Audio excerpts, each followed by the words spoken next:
Praise the lord. Bless food रेसिपीमध्ये आपल्या सर्वांचं खूप मनापासून स्वागत. आणि आज आपण चकलीची खमंग भाजणी योग्य प्रमाणात आणि योग्य पद्धतीने कशी बनवतात ती बघणार आहोत. तर सर्वात आधी मी इथे तांदूळ घेतलेले आहे. मी 2 किलोच्या प्रमाणात चकली बनवते. तर मी तुम्हाला 1 किलोच्या प्रमाणामध्ये डिस्क्रिप्शनमध्ये संपूर्ण प्रमाण अगदी सविस्तर कृतीसह देईन. त्यानुसार तुम्ही किती प्रमाणात करायचं ते करू शकता. अगदी तुम्ही वाटीभर तांदळाची चकली देखील या प्रमाणात करू शकता. एकदा तुमच्या प्रमाण लक्षात आलं की तुम्ही कितीही प्रमाणात चकली करू शकता. तर इथे मी घेतलेला आहे 2 किलो जाडा तांदूळ. हे पहा, हा रेशनिंगचा तांदूळ आहे. तोच चकलीसाठी किंवा दुसरे कोणतेही पदार्थ करण्यासाठी उत्तम असतो. तुमच्याकडे हा तांदूळ नसेल तर तुम्ही मार्केटमधून गावठी तांदूळ आणला तरीही चालेल. एक लक्षात घ्या, बासमती तांदूळ किंवा वासाच्या तांदळाच्या चकल्या बनवायच्या नाहीयेत. तर इथे मी 2 किलो तांदूळ घेतलेला आहे. हा तांदूळ आपल्याला स्वच्छ धुवून घ्यायचा आहे.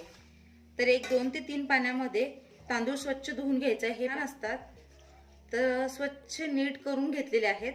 स्वच्छ धुवून घ्यायचे आहेत, जेणेकरून यामध्ये असलेली घाण आणि याला लागलेली धूळ निघून जाईल. तर मी 3 पाण्याने हे तांदूळ धुवून घेते.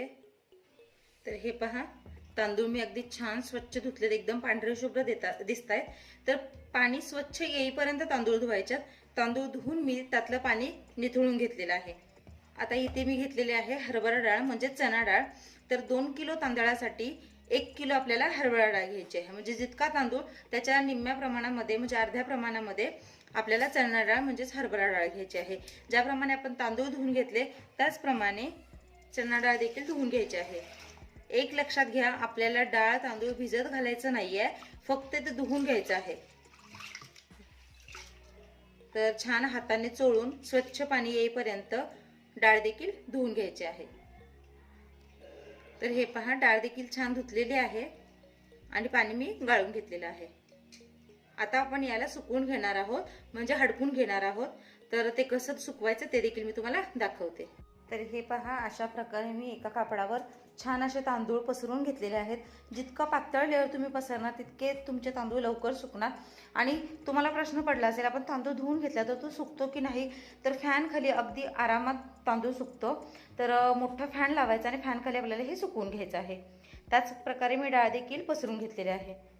तर डाळ तांदूळ अशा प्रकारे आपल्याला सुकवून घ्यायचं आहे.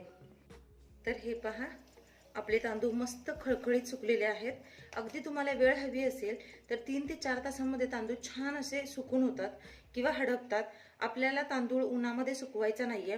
तुम्हाला प्रश्न पडेल, उन्हामध्ये का सुकवायचा नाही? उन्हामध्ये सुकवल्यानंतर त्याची चव बदलते आणि चवीला वेगळं लागतं ते.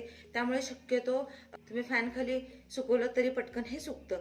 आणि सोबतच तुम्हाला दिवसा वेळ नसेल तर आणखी एक सोबत सांगते की ज्यावेळेस रात्री तुमची सगळी कामं आवरतात, रात्री तुम्ही तांदूळ धुवून मस्त असे निथळून पसरून ठेवले की रात्रभर तुम्हाला बघत बसायची देखील गरज नाही. फॅन खाली ठेवून द्यायचे, मस्त सकाळपर्यंत आपले छान असे तांदूळ हे सडसडीत सुकून होतात. तर तांदूळ देखील आपले सुकलेले अगदी पांढरे शुभ्र दिसत आहेत. आणि सोबतच चणा डाळ म्हणजेच हरभरा डाळ ती देखील सुकलेली आहे. आता आपण हे भाजून घेऊया, कारण भाजणीची चकली म्हटल्यानंतर भाजणी ही खूप महत्त्वाची आहे. इथे मी कढई ठेवलेली आहे आणि त्या कढईमध्ये आता मी तांदूळ भाजून घेणार आहे.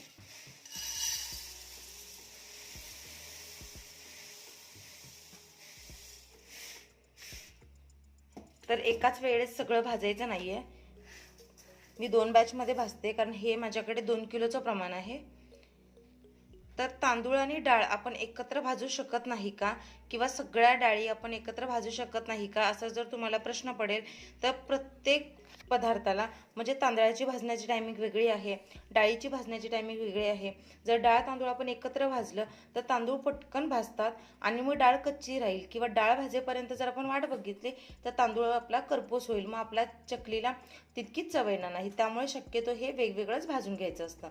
तर छान असा खमंग वास येईल इथपर्यंत आपल्याला हे भाजून घ्यायचं आहे आणि साधारणतः कलर बदलू द्यायचा आहे.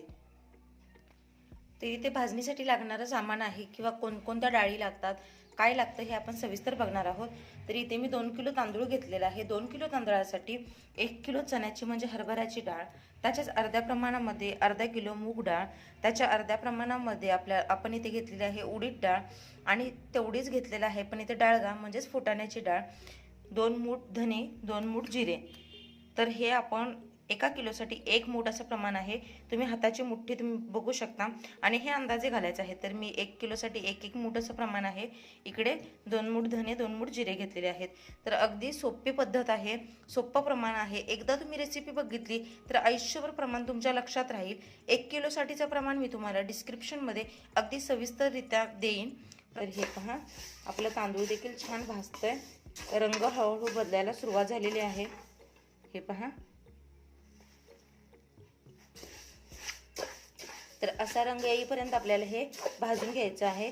तांदूळ अगदी खुसखुशीत भाजतात, वास देखील छान येतो. आपल्याला तांदूळ तांबूस किंवा करपून घ्यायचे नाही आहेत. थोडासा हलकेसा पिवळसर रंग येतोय, बघू शकताय तुम्ही. हे पहा, आता आपले तांदूळ हे छान प्रकारे भाजलेले आहेत. आता आपण हे काढून घेऊयात.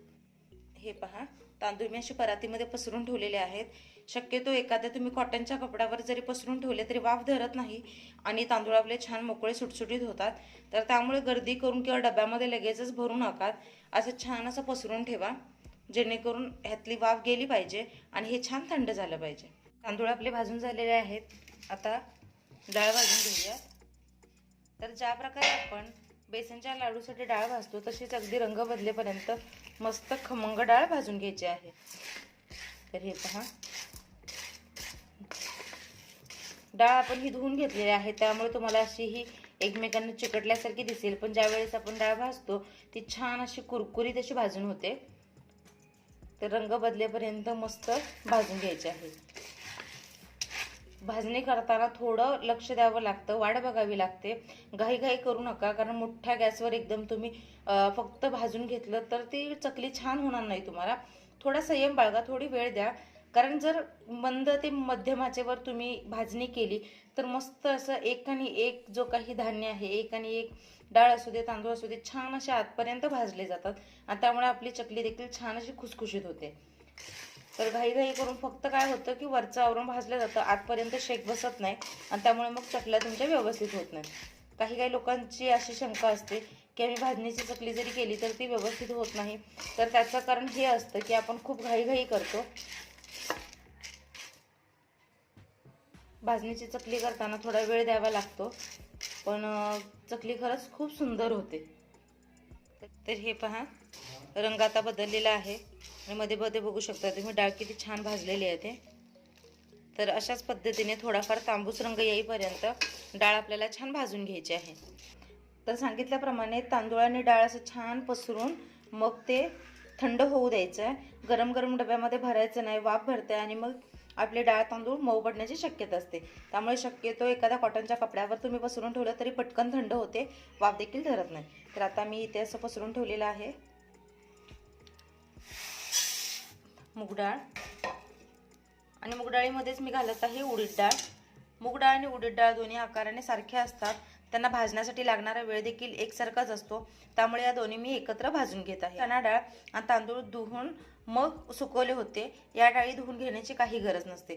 तुम्हाला असं वाटेल की त्याच्यावर खूप धूळ आहे किंवा डाळ घाण आहे तर तुम्ही धुवून सुकवलं तरी चालेल किंवा एखाद्या कॉटनच्या कपड्याने पुसून घेतलं तरीही चालेल. तर आता हे देखील छान आपण रंग बदलेपर्यंत खुसखुशीत भाजून घेऊया. तर ही डाळ देखील आता भाजलेली आहे. ही डाळ देखील थंड व्हायला ठेवलेली आहे. सगळ्या डाळी आपल्याला भाजून थंड करून घ्यायच्या आहेत. आता कढई गरम आहे, त्यातच मी थोडे जिरे परतून घेते. फक्त परतून घ्यायचं आहे, खूप करपूस असं भाजायचं नाहीये. जिरे पण छान परतलेले आहेत. आता आपण थोडे धने भाजायला वेळ लागत नाही, तर फक्त थोडा रंग बदलला, वास यायला लागला की आपले धने भाजून होतात हे लक्षात घ्यायचं आहे. तर थोडं परतूयात आणि धने देखील काढून घेऊयात. फुटाणा डाळ भाजून घ्यायची काही गरज नसते, फुटाणा डाळ आधीच भाजलेली असते. तर हे पहा, अशा प्रकारे आपली चकलीची खमंग भाजणी तयार झालेली आहे. सांगितलेल्या प्रमाणात आणि सांगितलेल्या पद्धतीने तुम्ही जर भाजणी केली तर चकल्या खरंच अतिशय खुसखुशीत आणि छान काटेरी होतात आणि तेलामध्ये अजिबात विरघळत नाही. ही चकलीची भाजणी तुम्ही अगदी 6 महिने स्टोअर करून ठेवू शकता. चकलीची भाजणी करायची आणि हवाबंद डब्यामध्ये छान ठेवायची, अगदी 6 महिने टिकते. शक्यतो 3 महिन्यापर्यंत चकल्या खूप छान खुसखुशीत होतात. पण जसजसं आपलं पीठ जणू होईल तसतसं चकल्या थोड्या करणं कठीण होतं. म्हणजे गरम पाणी घातलं तर चकल्या छान होतात, पण ताज्या ताज्या चकल्यांची गोष्ट वेगळीच असते. जर तुम्हाला वेळ नसेल, एकदाच तुम्ही भाजणी करून अगदी 6 महिने स्टोअर करून ठेवलं तरीही चालेल. मला आशा आहे रेसिपी तुम्हाला आवडली असेल, समजली असेल. समजल्यास लाईक करा, शेअर करा, सबस्क्राईब करा आणि अशाच नवीन नवीन आणि पारंपरिक पद्धतीच्या रेसिपीसाठी ब्लेस फूड रेसिपी हे आपलं चॅनल सबस्क्राईब करायला विसरू नका आणि सोबतच बेल आयकन म्हणजेच घंटी वाजवायला विसरू नका.